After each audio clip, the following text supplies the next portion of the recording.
All right, here we go. So the summary is as follows, without going to all of the detail, just the general conclusion.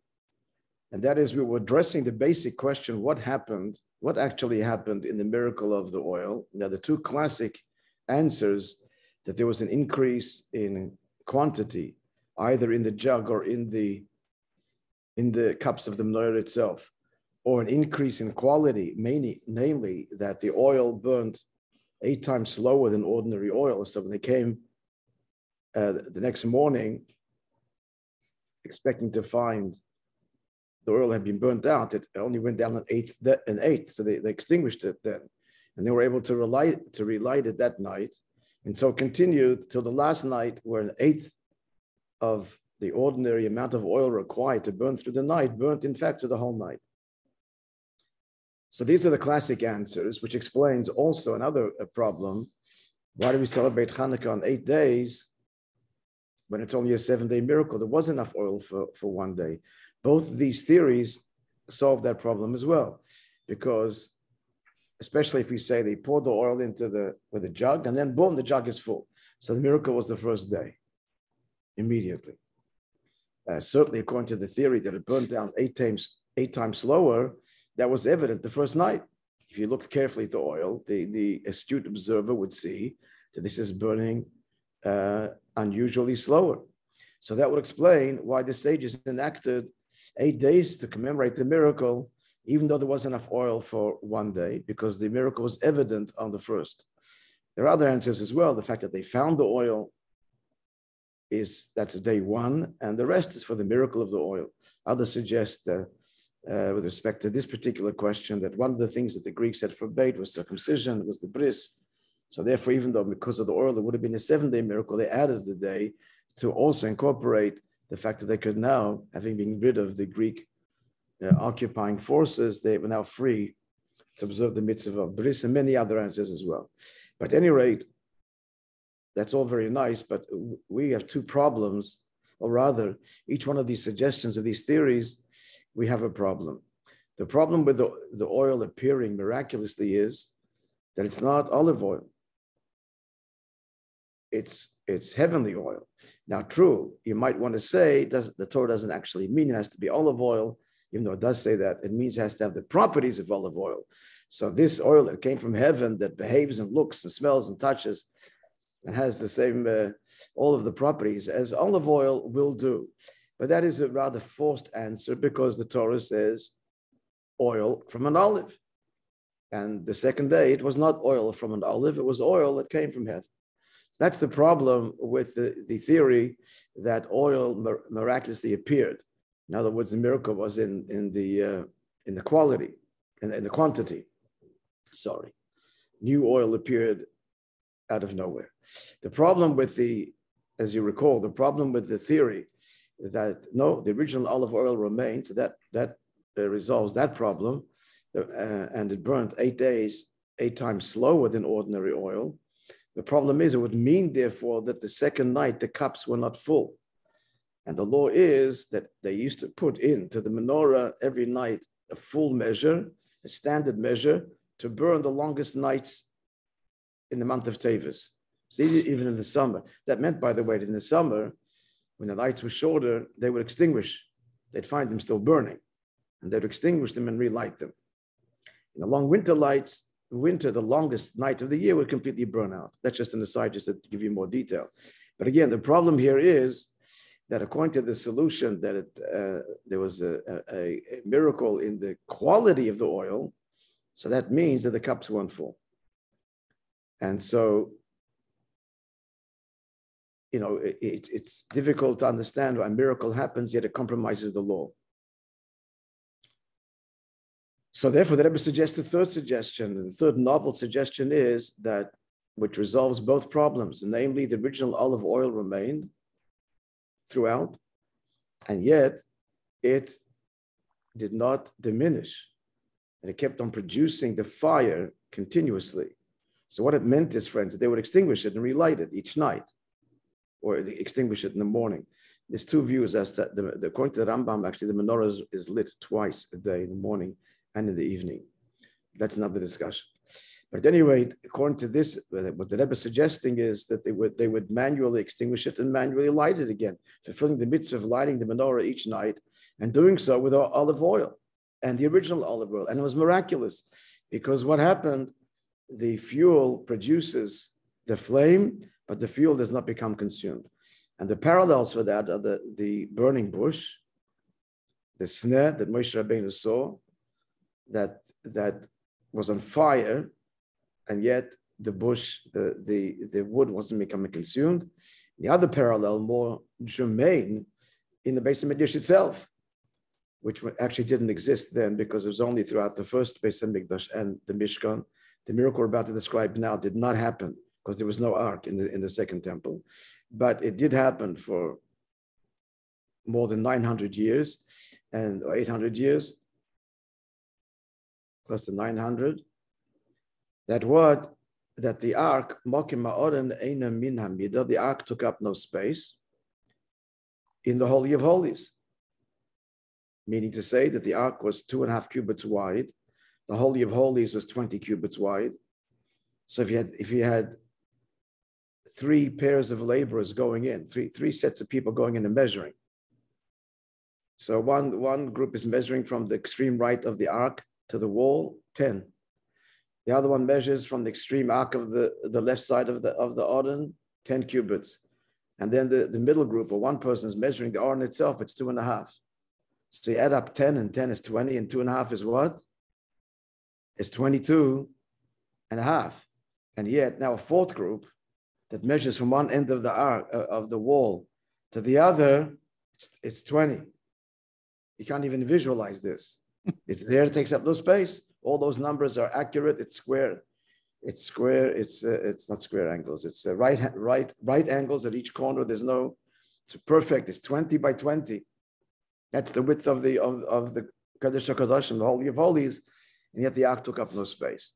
So it was there, but it was not there. Fully there and fully not there. Likewise here, the oil becomes consumed because it produces a flame. The flame wasn't a miracle. The oil was the miracle. It was a natural flame. This is the point. A natural flame from miraculous oil.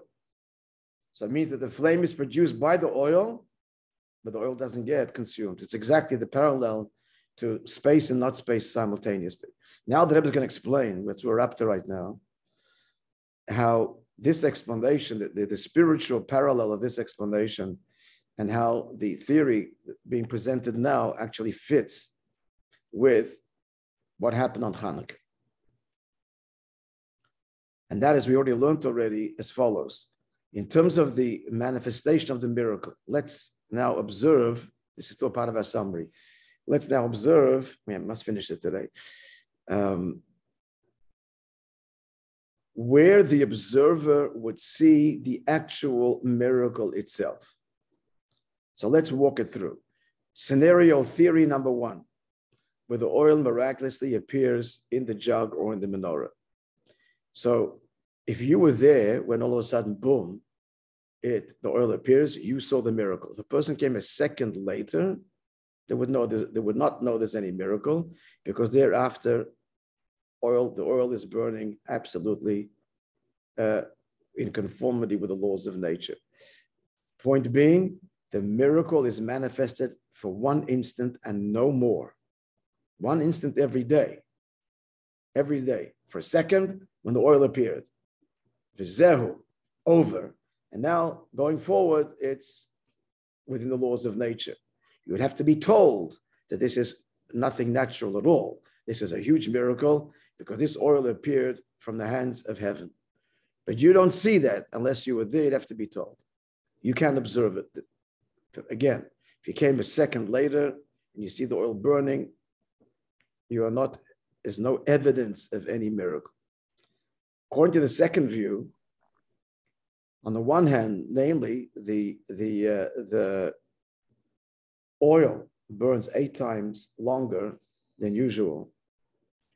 So the miracle happens once. God zaps the oil, as it were, and confers upon it this ability to burn 8 times slower. So the miracle happens once. However, the astute observer sees the effect of the miracle. Just stand there, watch the menorah, and they go, hey, this is burning inordinately slower than ordinary oil. So like the first solution, the miracle happens once, but unlike the first solution, the evidence of the miracle is throughout the entire duration of the burning of the oil. The third solution that the Rebbe suggests, it's both. Namely, the observer sees the actual miracle. It's producing a flame, it's not getting consumed. This is unlike the second theory. The second theory, once God changes the molecular structure, as it were, of the oil and it burns 8 times slower, that's now its new nature, and that's how it goes. So you're seeing the evidence of the miracle. It's unnatural. But what made that was a one-time act of God. Not so in the third solution. In the third solution, it requires a constant miracle. It's a constant miracle for fire to be produced by oil and the oil not being consumed. So we see the difference now in summary. Solution 1, miracle happens once, no evidence thereafter. Solution number 2, miracle happens once, the evidence throughout. Solution number 3, the miracle is constant. So now the Rebbe is going to explain this on a spiritual level. We started learning this already. Actually, it's more than page 203. We are 203. No, actually before 203. But I'm going to say it by heart because if we're going to do it in the text, yeah, we're earlier still. We will not end this today, which we should. So let me share. What happens with the second one? It burns slower, but at the end of it can't be full. The halacha is you have to fold it. That's what we're saying. It's not a good suggestion. That one. They answer, so it wasn't full. But that's what happened. Okay, we're saying we find a better solution. We'll find a better solution. That one. It's brought by the Best Yosef. These are suggestions by Gedolei Yisrael. Wasn't full. Excuse me.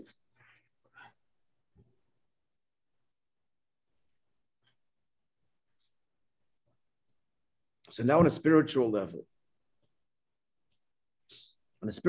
as it applies to us friends every single day, every day of our lives. Miracle, what does a miracle mean? Miracle means beyond the laws of nature. What does this mean spiritually in Avodas Hashem, in the service of God? It means committing to Hashem sacrifice. Mesiras Nefesh, committing to Hashem beyond comfort level, comfort zone, beyond even rationale,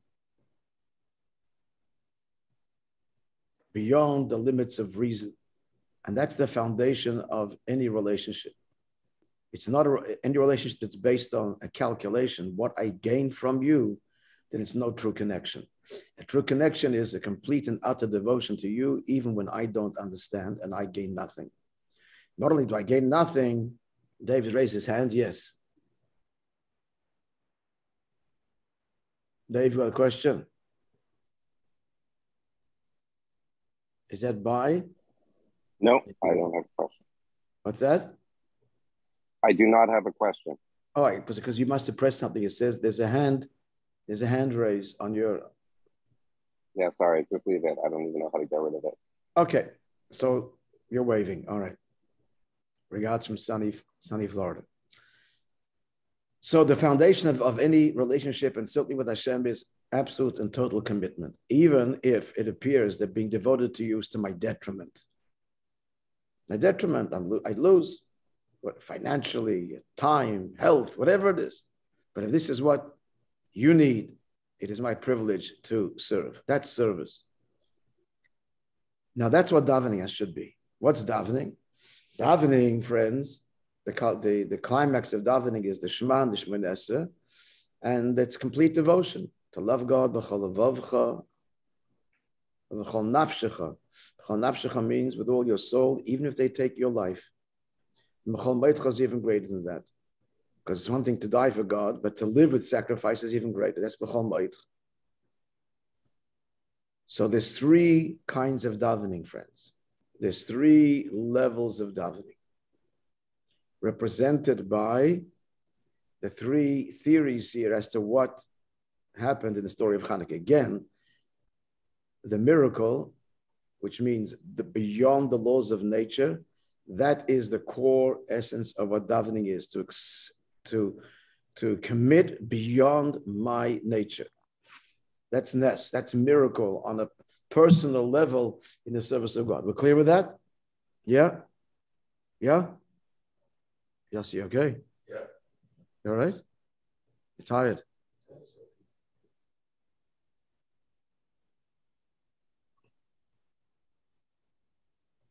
To level one. Level one is a person who davens in the morning and he declares his devotion to God. And while he's davening, he's sincere, all yours. But then it recedes. He doesn't consciously hang on to that state.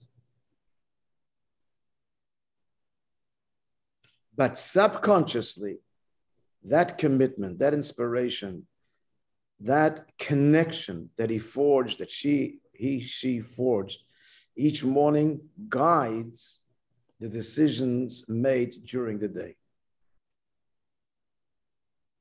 Because I daven that morning, the decisions I make during the day will be the proper ones. I'll do the right thing.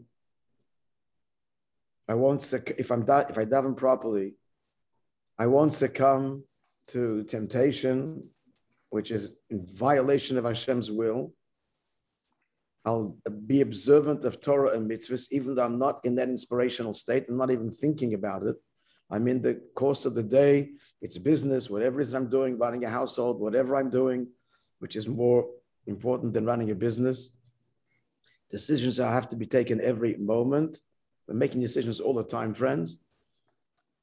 Our natural disposition is to make selfish decisions. That's the natural human disposition, is to do what's good for me. And that can sometimes be somewhat harmless, but sometimes it can be not harmless.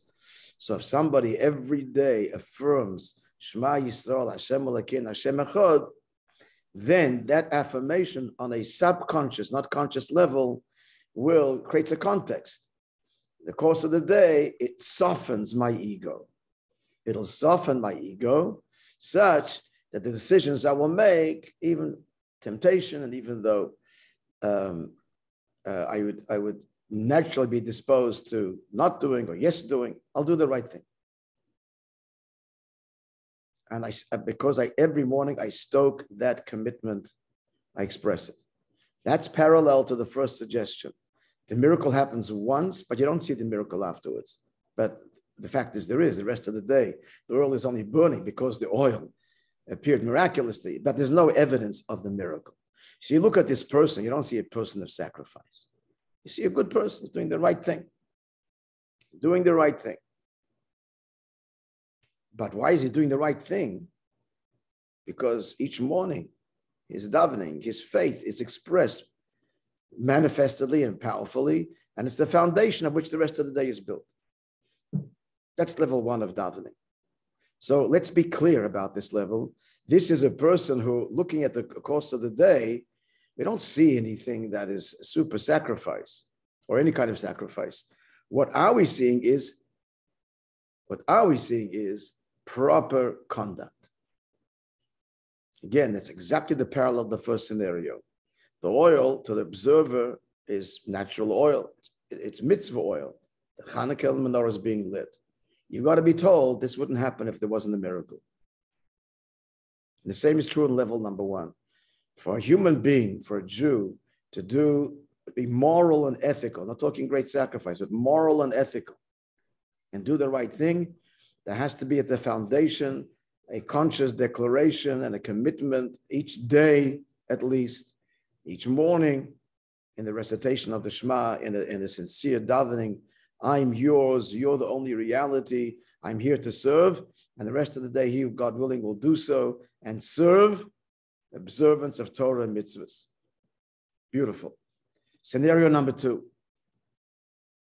Scenario number two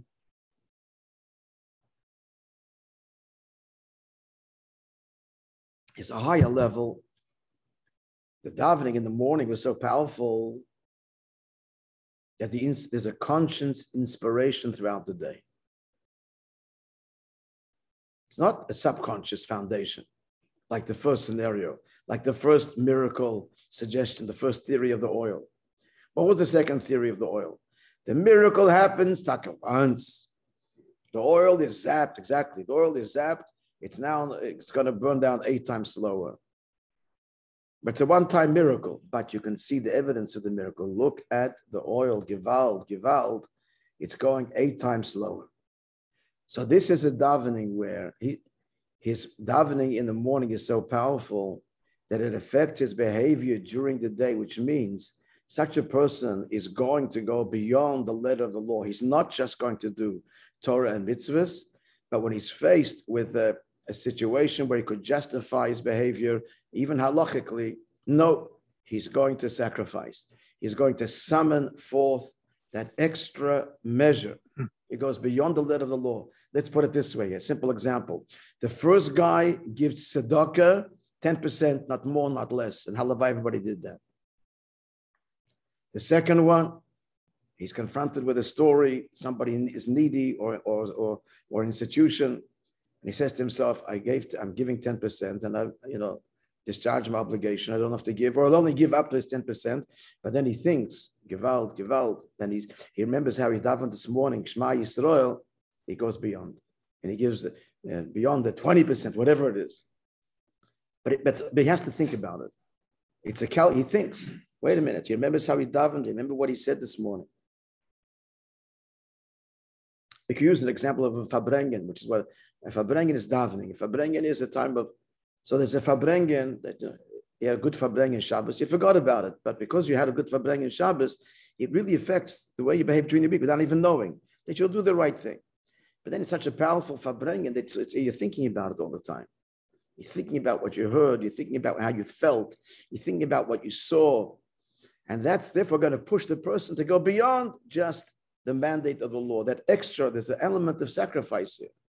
He'll go beyond because he's remembering the inspiration that he was, how he felt at the Fabrengen. It's a very high level. It's a much more powerful davening. It's a much more powerful Fabrengen that it's front and center in one's consciousness. And so what's the result? Not just doing the letter of the law, going beyond, living the Shema on a deeper level. And there's a third level, friends. The third level is his whole day is davening. No matter what, he's in a state of Fabrengen all the time. My dear friend Aaron Lazer, all of a sudden, was like that. Aaron Lazer was his whole life. Chassid should be like this. Alavai. But Aaron Lazer was a constant Fabrengen. It wasn't a subconscious, it wasn't even a memory, it's conscious. Like the famous chassid, the Benjamin Kletzker. The Benjamin Kletzker was a chassid of the Alter Rebbe, but he was a big businessman. The story goes, they have told the story many times. So we just concluded a big deal. I think he dealt in timber. And so making all the calculations for the bottom line. So the end is, what's bottom line? It's a business deal. What's the word for it in the business? Not net business. There's a bottom line. In accounting. You see how much I have to do with accounting. The final, anyway, you understand what I'm saying. So he writes, bottom line, ein oid milvadoi. The ledger says there. So what's the bottom line? He writes, here all the numbers at the top, adding, subtracting, and the percentages and the commissions, and all. It's a complicated deal, and the what ifs and in this case, in that scenario. So what's the bottom line? He writes, Ein leid mulvadoi, is nothing but Hashem. He wrote that at the table, the business, because his whole life was Fabrengen. His whole life is Shema, is davening. As the Gemara says, Lavai person davened all day. It doesn't mean that he actually davened all day. You have to fix the world. It means he's fixing the world in a state of he's in a state of davening all the time. He's in a state of inspiration. Every moment, every story, he's a Dvar Torah on his lips. There's a Hasidic story on his lips. Every encounter, he's not just thinking the dollar, it's how to inspire the person, how to be an example, make a Kiddush Hashem. His whole life, even as he's out there, is all about Kiddush Hashem. What's Shema Yisrael? Sanctifying God's name. Even with all your life, even beyond with your life. Giving up your life, but I said before, to live with sacrifice is more difficult than to give up one's life. He's a living Shema Yisrael. So such a person, this is the third scenario. The miracle is happening all the time. He's a constant state of davening. An example of tzedakah that we gave before, the first guy is going to give the mandate of tzedakah. The second guy will give after a whole calculation back and forth. Okay, give a little bit more. The third guy is no calculations. He gives and the calculation. Cheshboinus, doesn't have cheshboinus. This is what's needed. This person before me, the institution, I have it, gives it, and finished. Tomorrow, doesn't think about even tomorrow in that way. It's a high level, friends, but we have to know there's such a level. Now comes the beautiful part of the Sikh, of the Rebbe's talk here. Exquisite, beyond exquisite. Kodesh HaKadoshim. The Holy of Holies, and I'll share it with you.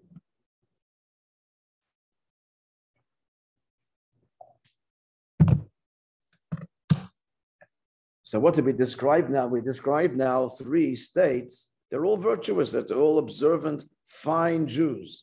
Level 1, he davens, and he means it, he's sincere. But the rest of the day is based on calculation, but it's subconsciously guided by the commitment that the calculation at the end will be the right one, not selfish and destructive and sinful.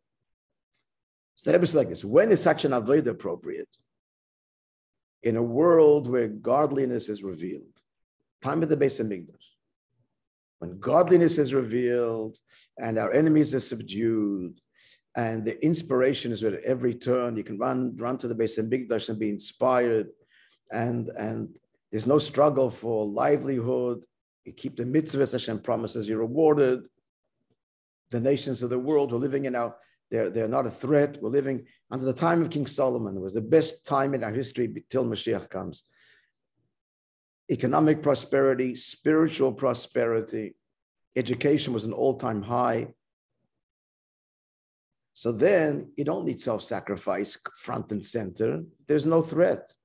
It's enough to serve God with mind, with reason, with pleasure, with enjoyment. I understand. Yes, the foundation obviously has to be total devotion, but in the course of the day, the world that you encounter doesn't present any challenge that you need to meet it with some kind of going beyond self. There's no challenge.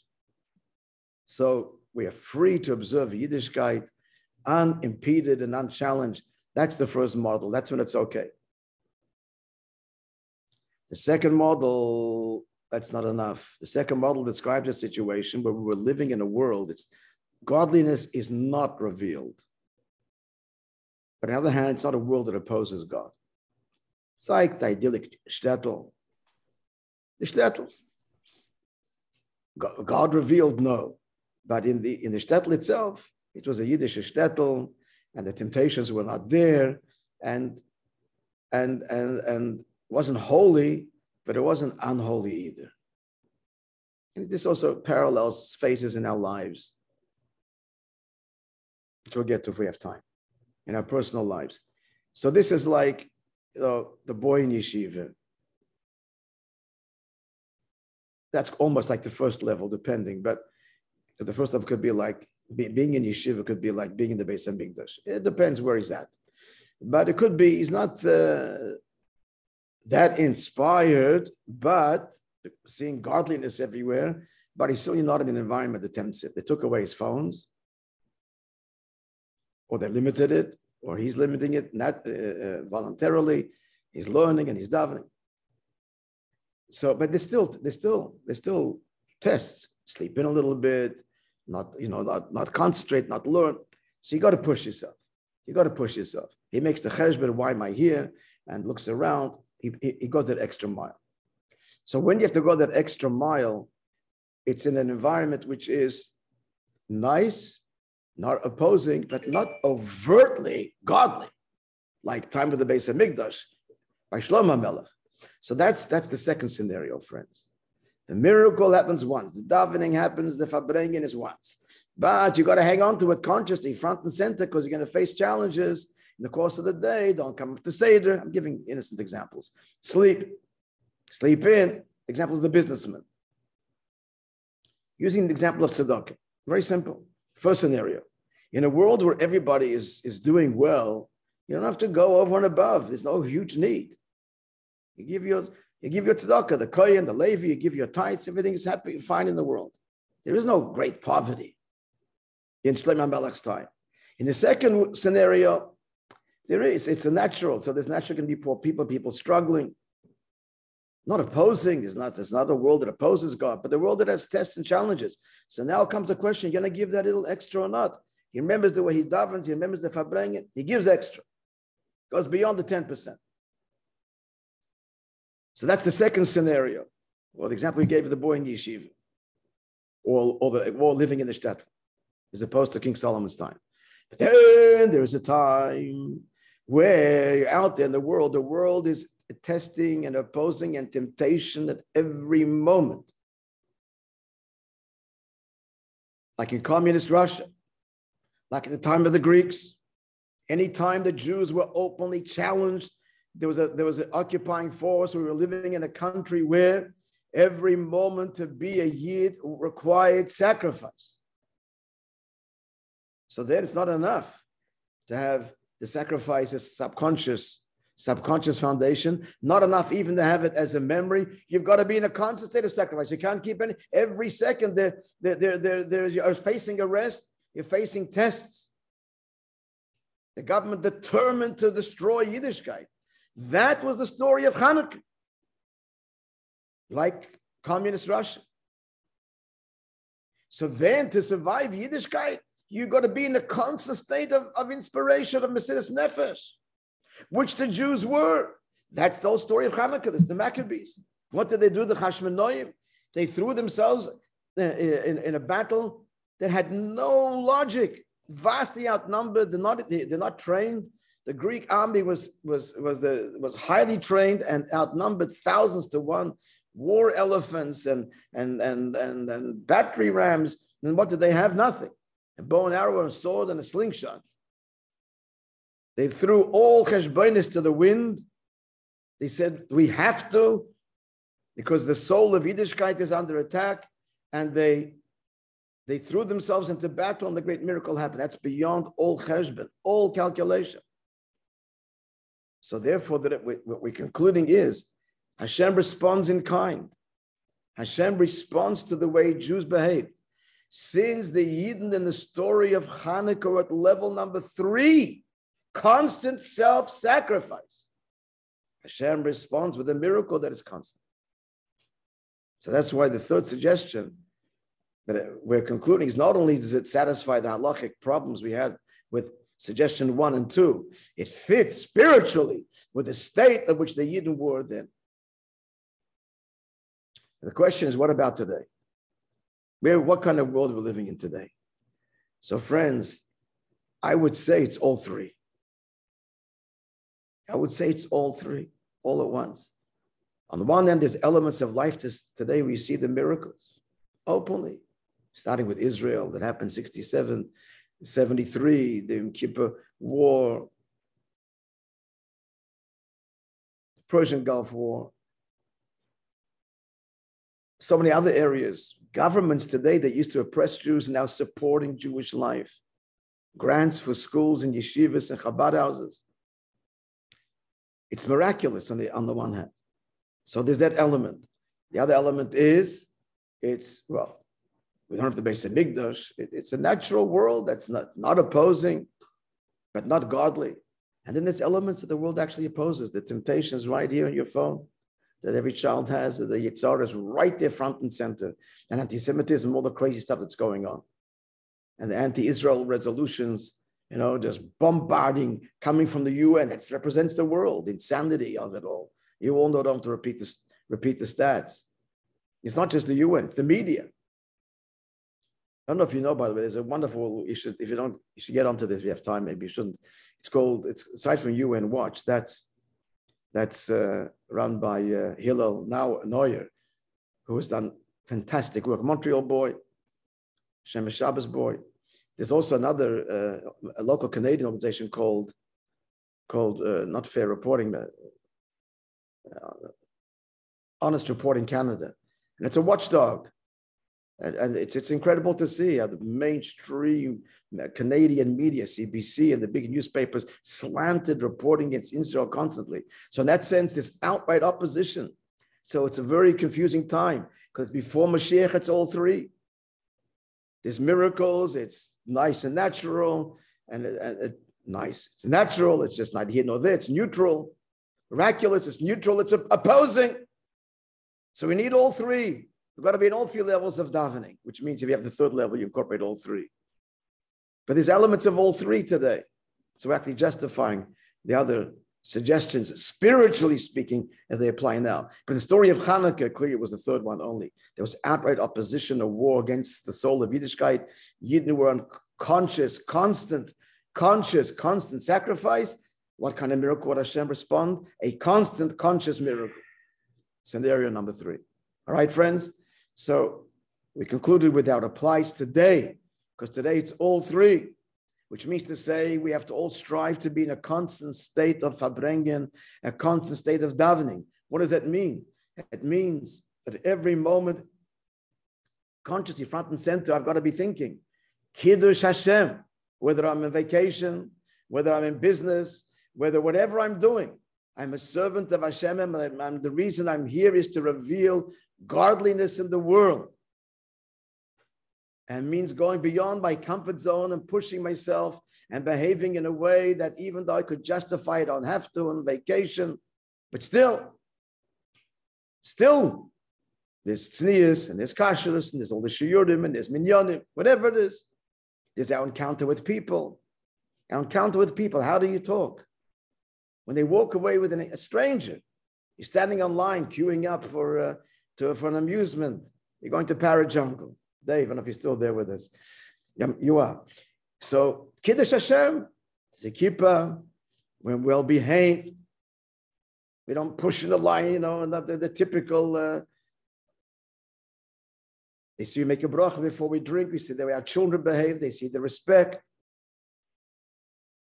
We're nice to people. We smile. We say hello. How are you?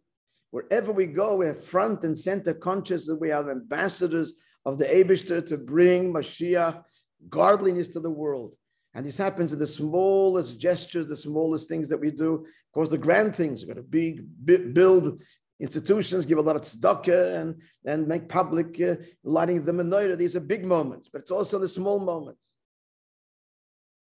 The third level, we're constantly fabrengen. We're constantly in a state of conscious prayer, together with the other two levels as well, recognizing that we're not facing a world that is in opposition. It's a neutral world.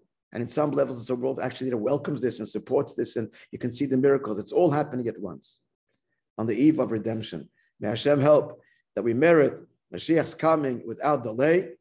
God willing, next week, Sunday, I hope like Hashem's to be in Australia, which means, yes, we'll learn. It means Australia's ahead. Yeah. So late Sunday night, I don't know if to be late. 8:30 would mean 12:30 at night in Australia. We'll see what's happening then. I'll let you know. Keep posted. Have a wonderful week. Shavua Tov. Dave, enjoy. Elevate all those sparks there, wherever you're going. You're at a place of physical light, and you're going to bring their spiritual light, spiritual sunshine. You got it, Rabbi. Okay, and enjoy and rejuvenate the body, rejuvenate the soul, come back charged and well rested and energized to continue the good work that you're doing here. Dave is our not so secret shliach. You're not so undercover, it's pretty obvious. He's our shliach in Kot St. Luke, in Beth Israel, and has done incredible work there, revitalizing and touching and reaching so many Yidden, particularly the young people. So continue the good work, Dave. Atzlacha Rabbi, just doing my everybody. job. Okay, doing it admirably. Thank you. Be well, everybody. Have a wonderful week.